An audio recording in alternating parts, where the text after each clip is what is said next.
Hi guys, welcome back to the channel. Today we're going to give you an update on a new JDF base to be built in Jamaica. The JDF is the Jamaica Defense Force and they are the army in Jamaica.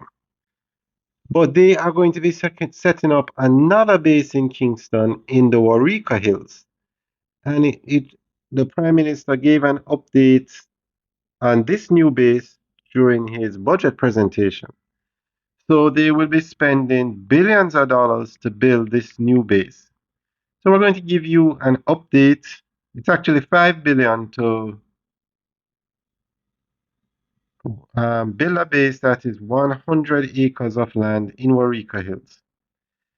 So we are going to give you an update on this. And we just passed the main entrance to the Up Park Camp base, which is called the Cannonball Gate. Prime Minister Dr. the Most Honorable Andrew Holness says the Jamaica Defense Force will be moving forward with the establishment of the Camp Wareika Forward Operating Base in the upcoming financial year. The facility will be situated on approximately 100 acres of land in Wareika Hills, Kingston, at an estimated cost of $5 billion. The base is in response to the growing trend of criminals creating hideouts and camps in very remote and uninhabited areas from which they launch attacks on communities and then escape back to these areas.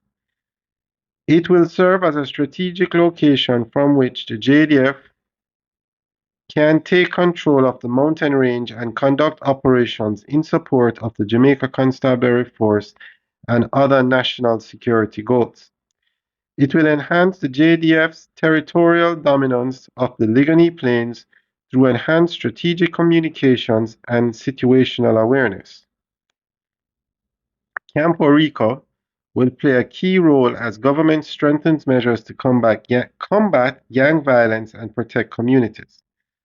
Dr. Holness noted that there has been an all-out assault on gangs, spearheaded by the Joint Anti-Gang Task Force.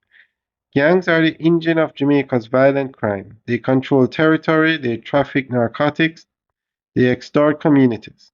Dismantling them is not a policing challenge, it is a national security imperative, he pointed out. Alright, guys, that's the end of the update. So we will keep you guys updated on this development. And guys, let us know what you think. Leave your comments in the section below. Alright, guys, have a good day.